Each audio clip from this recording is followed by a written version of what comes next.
Morning बच्चों, यहाँ पर हम कक्षा 10 के आगे के सवाल करेंगे जो कि आपने पिछले वीडियो में देखा होगा। पिछले वीडियो में हमने अभाज्य गुणनखंड सीखे थे। आज के वीडियो में हम सीखेंगे एलसीएम और एचसीएफ। जैसे कि प्रश्नावली 1.1 का यहाँ पर प्रश्न क्रमांक दूसरा है कि 20 और 91 के, ठीक है, 26 और 91 के एलसीएम और एचसीएफ ज्ञात कीजिए। अब सबसे पहली बात, एलसीएम क्या होते हैं और एचसीएफ क्या होते हैं। तो सबसे पहले यदि अपन देखें एचसीएफ, इसका फुल फॉर्म होता है हाईएस्ट कॉमन फैक्टर। फैक्टर मतलब होते हैं हाईएस्ट मतलब बड़े से बड़ा, और कॉमन यानी जो दोनों में कॉमन हो। फैक्टर मतलब होता है इसमें किस किस का भाग जाता है। जैसे कि हमने आपसे बोला चार की फैक्टर क्या है, यानी 4 में किन किन का भाग जाता है। तो सबसे पहले 1 आ जाएगा, 2 आ जाएगा और कुल 4 आ जाएगा। ये होता है फैक्टर, ठीक है। और मल्टीपल क्या होता है, जैसे अब एलसीएम की बात करें हम, तो LCM least common multiple. Least यानी छोटे से छोटा, कॉमन यानी दोनों में जो कॉमन होता है, और मल्टीपल यानी उसका जो आगे का गुणा होता है। जैसे हमने आपसे बोला कि 4 का मल्टीपल क्या है, तो 4 एकम 4, 4 दूनी 8, 4 तिया 12।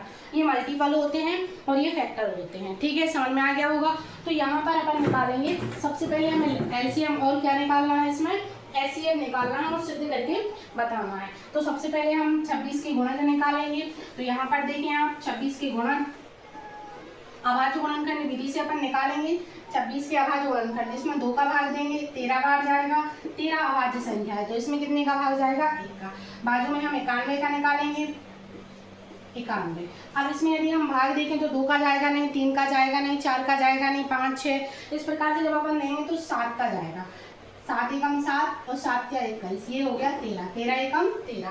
अब यहाँ पर जब हम लिखेंगे तो सबसे पहले हम 26 और 26 के गुणनखंड लिख लो आप, ठीक है। 26 के गुणनखंड क्या है, तो 26 के आ गए अपने पास 2, 13 और 1। इसके बाद हम 91 के लिखेंगे। तो 91 के जब हमने गुणनखंड लिखे तो ये आ गए 7, 13 और 1।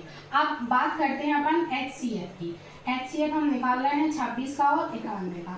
एचसीएफ मीन्स होता है कि इसमें दोनों में हाईएस्ट कॉमन फैक्टर, सबसे बड़ी संख्या, और कितने अंक हैं जो इन दोनों में कॉमन हो। तो देखिए यहाँ पर 2 है, यहाँ पर 2 नहीं है, यहाँ पर 13 है, यहाँ पर भी 13 है, यही होता है। तो यहाँ पर हम लिखेंगे 13 और इसके अलावा क्या हो जाएगा 1।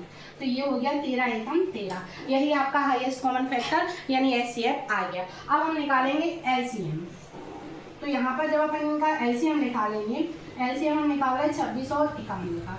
इसमें होता है लीस्ट कॉमन मल्टीपल, यानी छोटी सी भी छोटी संख्या इसमें आ जाती है। तो सबसे पहले अपन ने लिखे जैसे 2 गुणा 13, ये दोनों में ही है, ठीक है, यानी इसके गुणज लिख लिए। अब इसके भी हम गुणज लिखेंगे। तो ये आ गया 7 और 13 पर लिख चुके हैं। 13 दोनों में है, आपको नहीं लिखना है क्योंकि आपको एक संख्या एक ही बार लेनी है। यदि इसके और मल्टीपल होते और इसका एक ही मल्टीपल होता तब जाके हम इसके ज़्यादा मल्टीपल लेते, लेकिन इसमें भी एक ही मल्टीपल है, इसमें भी एक ही मल्टीपल है, दोनों के गुणज हमने लिख लिए। तो ये अपना गुणज आ गया, बस ये आपका क्या आ गया आंसर, ठीक है। अब अगला सवाल देखें आप। अगला सवाल है अपना 510 और 92 की। तो यहाँ पर हमने देखा 510 व 92 की सेम प्रोसेस आपको करना है। 510 के अभाज्य गुणनखंड निकालिए और 92 के अभाज्य गुणनखंड निकालिए। तो यहाँ पर हम लिखेंगे 510 और यहाँ पर हम लिखेंगे 92। सबसे पहले इनके अभाज्य गुणनखंड, आप 2 का भाग दो तो ये कितने बार जाएगा, 2 दूनी 4, 2 पंचे 10, 2 पंचे 10। अब इसमें 3 का भाग दे दो, 3 8 24, 3 5 15। वापस से 3 का भाग दो तो 3 दूनी 6, 25 बचेंगे, नहीं जाएगा। 5 का भाग दे दो, 5 एकम 5 और 5 7 35। यहाँ पर 17 का ही भाग जाएगा। अब 92 में आप 2 का भाग दीजिए, 2 चौके 8, 2 3 12। वापस से 2 का भाग, क्योंकि यहाँ पर 6 है, 2 दूनी 4, 2 तिया 6। अब इसके बाद 23 एकम 23। अब सबसे पहले हम 510 के अभाज्य गुणनखंड लिखेंगे। 510 के अभाज्य गुणनखंड, तो ये आ गए अपने पास 2, 3, 5, 17 और 1। इसके बाद हम लिखेंगे 92 के गुणनखंड। तो ये आ गए अपने पास 2, यानी इसको हम 2 की घात लिख सकते हैं, ठीक है, या ऐसे लिख दो आप 2, 2 और 23 और 1। अब सबसे पहले हम निकालते हैं एचसीएफ। यानी हाईएस्ट कॉमन फैक्टर 510 का और 92 का। अब आपको क्या करना है, जो बड़ी से बड़ी संख्या है, ज़्यादा से ज़्यादा नंबर आप देख सकते हो जो दोनों में कॉमन हो। तो यदि हम अपनी भाषा में देखें तो सबसे पहले यहाँ पर 2 हैं, यानी दोनों में 2 कॉमन आ गए। इसके अलावा 3 है लेकिन यहाँ नहीं है, 5 है यहाँ नहीं है, अब 1 है बस। तो इसका जो HCF है वो कितना आ गया, 2। अब इसके बाद हम देखते हैं LCM 510 का और 92 का।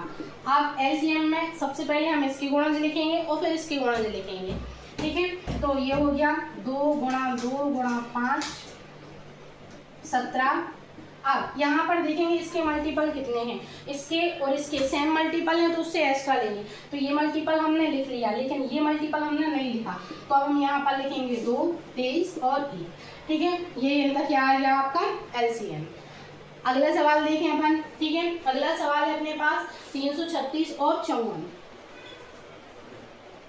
336 और 54, तो यहाँ पर अब हम निकालेंगे 336 और 54 के HCF और LCM। तो इसमें भी हम वही विधि करेंगे। सबसे पहले आपको क्या करना है, सबसे पहले आपको 336 के अभाज्य गुणनखंड निकालना है और फिर कितने के निकालना है, 54 के। सबसे पहले हम लिखेंगे 336 के अभाज्य गुणनखंड। इसमें कितने का भाग जाएगा, पीछे 6 है यानी 2 का चला जाएगा। 2 एकम 2 13 हो गए, 2 छीन 12 फिर 16 हो गए, 2 अट्ठी 16, 2 अट्ठी 16 और यहाँ पर आ जाएंगे 2 चौके 8, फिर 2 का भाग देंगे, 2 दूनी 4, फिर 2 का भाग देंगे 21। अब 21 में तो 2 का भाग जाएगा नहीं, हम 3 का देंगे। अब हम कितने का देंगे, 7 का।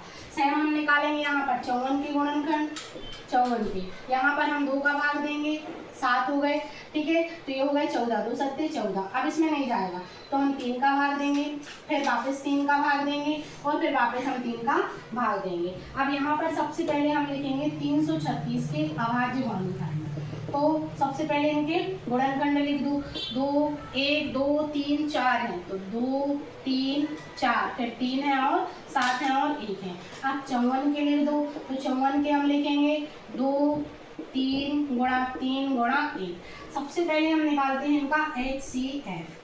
HCF जब हमने निकाला, कितने का निकाला, 336 का और 54 का। HCF यानी दोनों में कॉमन संख्या है। तो अब ध्यान से देखना, हमें केवल 2 दिख रहे हैं कॉमन, इसके अलावा इसमें केवल एक ही 3 है तो हमें एक 3 कॉमन दिख रहा है। इसके अलावा इसमें तो 3 है लेकिन ऊपर 3 नहीं है, तो इसका HCF जो है 2 गुणा 3 आ जाएगा, यानी कितना आ गया, 6। अब हम देखते हैं LCM 336 और 54 का। LCM में सबसे पहले 336 के जितने भी अभाज्य गुणनखंड हैं उनको हम लिखेंगे, तो ये आ जाएगा अपना 2 गुणा 2 गुणा 2 गुणा 3 गुणा 7। अब ध्यान से देखना, एक मल्टीपल है, यहाँ पर भी एक है, हम लिख चुके हैं 3, ठीक है। एक मल्टीपल हम लिख चुके हैं लेकिन हम दूसरे नहीं लिखे हैं, तो हम यहाँ पर 2 बार और लिख लेंगे, इसके अलावा 1 लिख लेंगे, बस ये आपका आंसर आ गया, ठीक है। अगले सवालों के लिए जो है आप नेक्स्ट वीडियो देखें। धन्यवाद।